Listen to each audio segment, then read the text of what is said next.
ఈరోజు మనం JAB legal and regulatory ఆస్పెక్ట్స్లో ఇంపార్టెంట్ టాపిక్ అయిన లా ఆఫ్ లిమిటేషన్ గురించి డిస్కస్ చేస్తున్నాం. ఇది 1963లో ఎగ్జిస్టెన్స్లోకి వచ్చింది. సో ఇయర్ ప్రతిదానికి ఇయర్ ఇంపార్టెంట్. సో ఇయర్ గుర్తుపెట్టుకోండి. దీని బేసిక్ పర్పస్ ఏంటంటే, ఒక టైం దాటాక మనం కేసు వేస్తాం, కానీ అవతల వాడికి కేసు నుంచి ప్రూఫ్ చూపించడానికి వాడి దగ్గర సరైన ప్రూఫ్ ఉండదండి. అందుకని ఎక్కువ టైం అయిపోయాక నాకు పలానా వాడు అప్పు ఉన్నాడని మనం ప్రూఫ్స్ పెట్టుకుంటాం, వాడు అప్పు తీర్చిందానికి ప్రూఫ్స్ పెట్టుకోవడం కష్టం. జనరల్గా మనం ఏ పేమెంట్ అయినా చేసాక తర్వాత దాని గురించి మర్చిపోతాం, కానీ అప్పు ఇచ్చినవాడు గుర్తుపెట్టుకుంటాడు. ఫర్ ఎగ్జాంపుల్ అప్పు తీసుకున్న మీరు అప్పు రీపే చేశారు, అప్పుడు ప్రూఫ్గా ఉన్న వ్యక్తి ఎవరో లేరు. ఇప్పుడు ఆ విషయంలో మనం ప్రూవ్ చేసుకోగలమా? లేదు.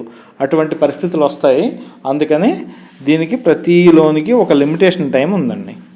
సో ఇది ఇది ఇచ్చేది ఏంటంటే, అగ్రీవ్డ్ పార్టీ ఎంతకాలంలో కోర్టులో నా అప్పు తీర్చమని ఫైల్ చేయగలిగాడు అన్నదే ఇది చెప్తుందండి. ఎందుకంటే డిఫెండెంట్స్ ఆ టైం కల్లా సరైన వాళ్ళ కేసు అంటే వాళ్ళ తరపున వాదించుకోవడానికి సరైన ప్రూఫ్స్ ఉండవు. సో ఇలా లేట్ అయ్యే కొద్దీ అది జస్టిస్ కంటే క్రూయల్టీకి లీడ్ చేస్తుందని భావించి దీన్ని తీసారు. అయితే ఈ లా ఆఫ్ లిమిటేషన్ ఎక్కడి నుంచి వచ్చిందంటే, రోమన్ లా 14th centuryలో రోమన్ లా నుంచి ఇంగ్లీష్ లాలోకి, అక్కడి నుంచి మన లాలోకి వచ్చిందండి. సో ఇంగ్లీష్ లాసే మనం యూజ్ చేస్తుంది. సో దీనివల్ల ఈ సూట్ ఫైల్ చేసే రైటే పోద్దండి, అంతేగాని ప్రాపర్టీ మీద రైట్ పోదు. సో దానివల్ల ఏంటంటే కౌంటర్ క్లెయిమ్స్ అలాగే సెట్ ఆఫ్స్ క్లెయిమ్ చేయొచ్చు, వాటిని కోర్ట్స్ కన్సిడర్ చేస్తాయండి. సో మనం స్టెప్ బై స్టెప్ చేద్దామండి. మెయిన్గా లా ఆఫ్ లిమిటేషన్ మనం గుర్తుపెట్టుకోవాల్సిన ఎంత పీరియడ్ వరకు, ప్రతిదానికి ఒక్కొక్క పీరియడ్ ఉందండి. ఈ లా ఆఫ్ లిమిటేషన్లో మెన్షన్ చేయబడింది. ఎంత పీరియడ్ వరకు అది కన్సిడర్ చేయబడుతుంది అంటే, ఎంత పీరియడ్ వరకు మనం సూట్ ఫైల్ చేయొచ్చు అనేది లా ఆఫ్ లిమిటేషన్లో చెప్తారు. సో మెయిన్గా జనరల్ ఆన్సర్ 3 years అండి. మెయిన్గా మ్యాక్సిమం కేసెస్లో 3 years. మీకు ఒకవేళ గుర్తుకు రాకపోతే ఇదే ఆన్సర్ పెట్టండి. ఓకే. సో 3 yearsలో ఏముంటాయండి? మనీ పేయబుల్ ఏ రోజు నుంచి? లోన్ డేట్ నుంచి.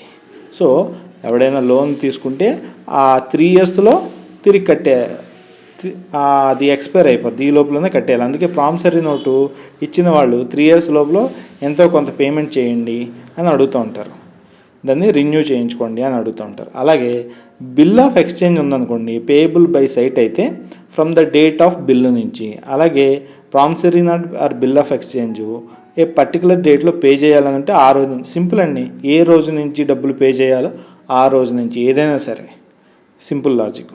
అలాగే ఇన్స్టాల్మెంట్ మెథడ్లో promissory note are bond repayment ఉంటే ఎప్పటి నుంచి ఇన్స్టాల్మెంట్ కట్టడం మానేశారో ఆ రోజు నుంచి 3 సంవత్సరాలు.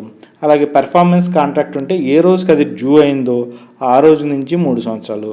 అలాగే ఎవడైనా ఫ్రాడ్ చేస్తే వాడు ఏ రోజైతే ఫ్రాడ్ చేశాడో ఆ రోజు నుంచి 3 సంవత్సరాల్లో మనం కేసు ఫైల్ చేయాల్సి ఉంటుందండి. ఇప్పుడు ఇంకా డిఫరెంట్ డేట్స్ ఉన్నాయి కదండి, ఇవి మీరు ఖచ్చితంగా గుర్తుపెట్టుకోవాలి. వీటిలో మెయిన్ 12 years అండి. ఫస్ట్ 30 days చూద్దాం. ఏదైనా కేసులో అప్పీల్కి వెళ్ళాలంటే 30 daysలో అప్పీల్కి వెళ్ళాలండి హైకోర్టుకి. 90 days హైకోర్టు విషయంలో వచ్చేటప్పటికి 90 days అండి. ఇది కూడా అప్పీలే, కానీ హైకోర్టుకి వెళ్తున్నారు మీరు అప్పీల్కి, అప్పుడు 90 days అండి. ఇంకా 12 years ఎప్పుడైతే మనీ పేమెంటు మార్టిగేజ్ ద్వారా సెక్యూర్ అయ్యిందో ఆ విషయంలో 12 years అండి. ఒకవేళ పొజిషన్ తీసుకోవడానికి మనకు రైట్స్ వచ్చాయి, ఆ రైట్స్ వచ్చిన రోజు నుంచి 12 yearsలో పొజిషన్ తీసుకోవచ్చండి, పొజిషన్ విషయంలో. అలాగే ఎగ్జిక్యూషన్ డిగ్రీలో కూడా 12 years అండి. ఇంకా 30 years ఎప్పుడు వస్తుందంటే ఫోర్క్లోజర్ ఆఫ్ మార్టిగేజ్లోను. అసలు మార్టిగేజ్ లాలో ఎక్కడా టైం పీరియడ్ ప్రిస్క్రైబ్ అవ్వకపోతే ఆ విషయంలోనూ 30 years అండి. అంటే ఏదో వెరైటీ అగ్రిమెంట్ ఒకటి రాసుకున్నారు, ఆ అగ్రిమెంట్ ఎక్కడ మనకి ప్రిస్క్రైబ్ అయ్యలేదు ఎంతకాలంలో తీర్చాలనేది. అప్పుడు అటువంటి దానికి మన ఎప్పుడు లోన్ ప్రొడక్ట్స్ కొత్త పుట్టుకొస్తూ ఉంటాయి. సో అగ్రిమెంట్లో ఎక్కడ మెన్షన్ చేయలేదు కాబట్టి దానికైతే 30 years అండి. నెక్స్ట్ ఇది ఎలా కాలిక్యులేట్ చేస్తారండి? Date of execution is eliminated. అంటే ఏ రోజైతే లోన్ మనం సింపుల్గా చూద్దామండి. మీరు ఎవరికి ప్రామిసరీ నోట్ రాశారు, ఆ ప్రామిసరీ నోట్ రాసిన డేట్ని ఎక్స్క్లూడ్ చేస్తారండి. ఆ నెక్స్ట్ డే నుంచి కౌంట్ చేస్తారు లిమిటేషన్ పీరియడ్ని. ఫర్ ఎగ్జాంపుల్ 8వ తారీఖు మార్చి నెలలో 2020, మార్చి 8 ఏంటండి, ఉమెన్స్ డే. సో ఆ రోజు మీరు ప్రామిసరీ నోట్ రాశారు.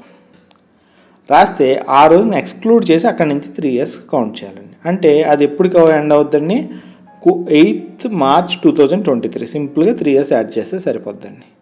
So close of court hours అంటే కోర్ట్ అవర్స్ క్లోజ్ అయ్యే లోపల ఫైల్ చేయాలండి. Next say for example court holidays వచ్చాయి, ఆ రోజు సండే వచ్చింది నేను చెప్పిన డేటు, లేదా కోర్ట్ హాలిడేస్ వచ్చాయి, లేదా ఈ కరోనా వచ్చినట్టే ఏదో ఒక రోగం వచ్చి కోర్ట్స్ అది బద్దు పెట్టారు. అప్పుడు పరిస్థితి ఏంటండి, మనం ఏం టెన్షన్ పడక్కర్లేదు, మళ్ళీ ఎప్పుడు కోర్టు తెరిచారో అప్పుడు ఫైల్ చేస్తే సరిపోతుందండి. రెండోది, ఎప్పుడైనా ఇటువంటి కేసుల్లో నోటీస్ కానీ కన్సెంట్ కానీ నోటీస్ ఇవ్వాలి అన్నా, గవర్నమెంట్ నుంచి కన్సెంట్ తీసుకోవాలన్నా దానికి కొంత ప్రొసీజర్కి కొంత టైం పడుతుందండి. ఆ టైంని ఎక్స్క్లూడ్ చేస్తారు. సే ఫర్ ఎగ్జాంపుల్ 1 month టైం పట్టింది అనుకోండి, 8th March 2023 కాకుండా 8th April 2023 అవుతుందండి. 1 నెల ఎక్స్టెండ్ చేస్తారు. ఎంత పీరియడ్ పడితే అంత period. Defendant out of country, వాడే దుబాయో అమెరికాయో చెక్కేసాడండి, వాడు ఎంతకాలం బయట ఉన్నాడో, అంటే లిమిటేషన్ పీరియడ్లో వాడు కొంతకాలం బయట ఉన్నాడు, ఒక 2 years బయట ఉన్నాడు, ఆ 2 years కలపాలండి. అప్పుడు ఏమవుద్ది, 8th March 2025 అవుతుందండి. ఇంకా ఏమైనా ప్రాపర్ రీజన్స్ ఉంటే కూడా దీన్ని ఎక్స్టెండ్ చేయొచ్చండి. అయితే ఎప్పుడు ఎక్స్టెండ్ చేయలేమండి, మ్యూచువల్ అగ్రిమెంట్తో దీన్ని ఎక్స్టెండ్ చేయలేమండి. అలాగే పేమెంట్ చేశాడు కానీ లిమిటేషన్ పీరియడ్ తర్వాత చేసాడు అనుకోండి, అప్పుడు కూడా ఎక్స్టెండ్ చేయలేం. నెక్స్ట్ ఏంటంటే, ఎక్స్టెండ్ అవుద్దండి లిమిటేషన్ పీరియడ్, కానీ లిమిటేషన్ పీరియడ్ లోపల వాడు పార్ట్ పేమెంట్ చేసినా లేదా ఎక్నాలెడ్జ్మెంట్ ఆఫ్ డెప్ట్, అప్పుడు ఎక్నాలెడ్జ్ చేస్తే ఏ విధంగా అయినా వాడు కానీ వాడితో ఆథరైజ్డ్ పర్సన్ కానీ చేస్తే లిమిటేషన్ పీరియడ్ ఎక్స్టెండ్ అవుతుంది. అంతేగాని వాడు కట్టాడని మనం రాసేసుకుంటే ఎక్స్టెండ్ అవ్వదండి. వాడు కట్టిన దానికి ప్రూఫ్ చూపించగలగాలి. అందుకే వడ్డీలు ఇచ్చేవాళ్ళు ఏం చేస్తారంటే, ప్రామిసరీ నోట్లో ఒక 1 నెల రోజుల్లో 2 నెలలు అయిపోతుందంటే ఆయన పట్టుకొచ్చి, బాబు నువ్వు అసలు కట్టకలే, ఓ 100 రూపాయలు కట్టు తిరిగి రాసుకుంటాం, లేదా ఇలాగా దాన్ని రిన్యూ చేయడం ఏదో ఒకటి చేస్తారండి. చేయడం వల్ల ఏమవుద్ది, అక్కడి నుంచి మళ్ళీ 3 years వస్తుందండి. సో వాడు కట్టకపోయినా వాళ్ళకి లిమిటేషన్ ఎక్స్పైర్ అవ్వకుండా చూసుకుంటారండి. ఇంకోటి ఏంటంటే, లా ఆఫ్ లిమిటేషను లైన్కి ప్లెడ్జ్ ఆఫ్ గూడ్స్ విషయంలో అప్లికబుల్ కాదండి. ఎందుకంటే గూడ్స్ మన దగ్గరే ఉన్నాయి, అప్పుడు ఏంటంటే సఫిషియెంట్ ప్రూఫ్ ఉంటుంది. సో అంటే సఫిషియెంట్ ప్రూఫ్ ఇద్దరు విషయాల్లో ఉండేటప్పుడు దానికి అప్లికబుల్ కాదు.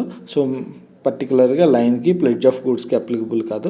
ఆల్రెడీ నేను ఇంకోటి చెప్పానండి, సెట్ ఆఫ్కిని, ఇంకోటి ఏంటండి సెట్ ఆఫ్స్కిని కౌంటర్ క్లెయిమ్స్కి కూడా లిమిటేషన్ పీరియడ్ అప్లికబుల్ కాదండి. ఆ టైం పీరియడ్స్ చెప్పినవి ప్లస్ ఇవి చూసుకోవాలండి. మెయిన్గా మనకి 3 years అండి, 3 years ఇవన్నీ చూసుకోవాలి. రెంట్ ఒకటి మర్చిపోయానండి ఇందాక చెప్పేటప్పుడు, రెంట్ కూడా రెంట్ డ్యూ అయిన రోజు నుంచి 3 సంవత్సరాల వరకు క్లెయిమ్ చేసుకోవచ్చండి. 4 సంవత్సరాల క్రితం వీడు రెంట్ కట్టాలి అని అడగలేరండి, కానీ 3 సంవత్సరాల వరకు క్లెయిమ్ చేసుకోవచ్చండి. సో ఐ హోప్ ఇది మీకు అర్థమైందని భావిస్తున్నా. ఏమైనా సలహాలు సందేహాలు ఉంటే 9100584587కి వాట్సాప్ చేయండి, లేదా కింద కామెంట్ బాక్స్లో కామెంట్ చేయండి. Thank you very much. Have a great day.